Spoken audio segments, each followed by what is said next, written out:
Hi there, I'm Kaylee, and I'm a licensed counselor and certified career counselor at the Lookout Point. And I just wanted to share with you all today some skills that I use in counseling, some tools that I teach people every day, every week at least. I go through this one in particular, and I just find it very helpful for teaching people how to manage their time and their energy more effectively. So with this exercise, I am going to be walking through the whole thing with you. So if you want to follow along, go ahead and get a piece of paper, a pen, or a pencil. And then if you want to use some colors here, you would need a red, yellow, and green color of some kind for the activity. So what we're going to be talking about, like I said before, is how we manage our time and energy in a day. Now, everything that we do, every task or activity, will either be something that gives us energy, takes away energy, or kind of has just a net balance of energy in between.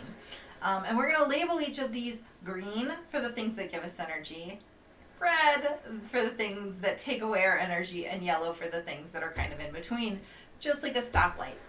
Now, a lot of this may be self-explanatory, but I want to walk through it with you all the whole time. So what we're going to start with is I just want you to think about what your last work day or day looked like for you, and write out everything that you did in that day from the moment you woke up till the time you went to bed.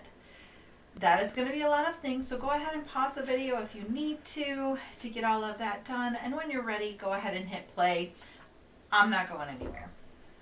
And if you didn't hit pause right there, here I still am. So now that you've written all of those things out, each of those items on your list, even if it's something as simple as getting out of bed or brushing your teeth or checking email, each of those things are going to be either something that has a net gain, loss, or balance of your energy. And so we're going to be labeling them next. As you look at each item, either write a letter next to it to represent the color, or use that colored pencil or marker and just kind of like highlight or underline those different tasks. Once you are done with that piece, go ahead and look at your day.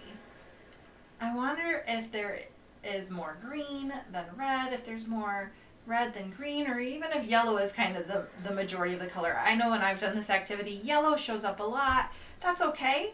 What we really want to look at is the green and the red in particular. And if you are seeing that your day has more red in it than green, chances are that those are the days you feel the most drained and like they're the worst days of your week.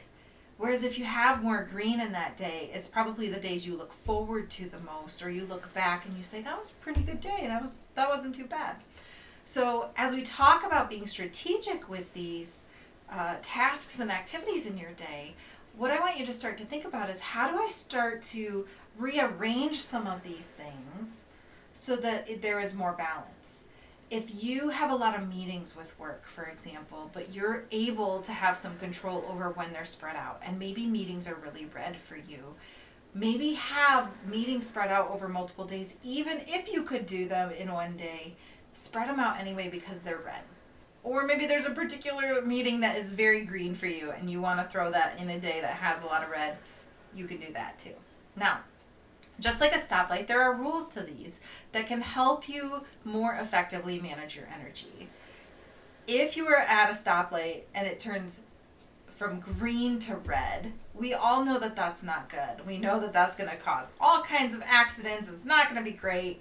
We shouldn't go straight from a green to a red. And in a similar fashion, when we're doing activities, anytime you're doing something green, if you have to go to a red, find a way to buffer it with that yellow. Now, like I said, you might have multiple yellows in your day that don't really act as buffers, but anytime you see a green and a red, we don't want them in that order. We don't want green, red, right? On the other side, if you have a red, you should go red, green, right? So when you are at a stoplight and it's red, that green light tells us it's time to go. When we're doing tasks that are draining on us, we need something green or highly motivating to get us rolling again. And so when you're looking at your day, if there are things you can kind of move around so that maybe there's a red and then a green goes next, add that green in. None of these have to be time specific. So say that you have a 1 hour red activity, you do not need a 1 hour green activity after. It might be a 5-minute green activity. You might decide, you know what? I am going to go step outside and take a few breaths because I love being outside, and that's going to be my green for the moment. And then I'm going to go inside, grab a glass of water, and sit down for that next red activity. That is very possible. I will say that if you have a lot of really long red activities, or if those activities drain you more, then you're going to want to try and balance that with some extra green, some extra ways to give that energy back. Now, I know that not everything is rearrangeable, so I want to encourage you that as much as possible, go ahead and shift your day around where you can. You know, if the morning has a little bit more control to it, make sure that you're having that order in the morning that is green, yellow, red, green, yellow, red. And like I said, it doesn't have to be that order all day. Just that when you have a green to a red, there should be a yellow in between. And when you go from red to green, it's straight from red to green. You don't need a yellow to slowly increase your motivation. We want to go straight to that green to go.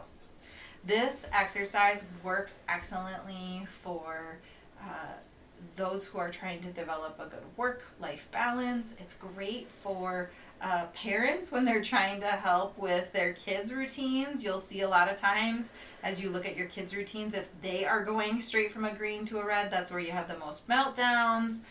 If they're doing something they hate and you give them an opportunity for something green, they're probably going to take it. So always, there's many ways that you can apply this, and I hope that this video has been helpful for you. If it has been, go ahead and leave a like. If there's any questions you have, or if there's ways that you've seen that this is helpful, leave a comment too. I'd love to hear those things. Until next time, I hope you take care. Bye.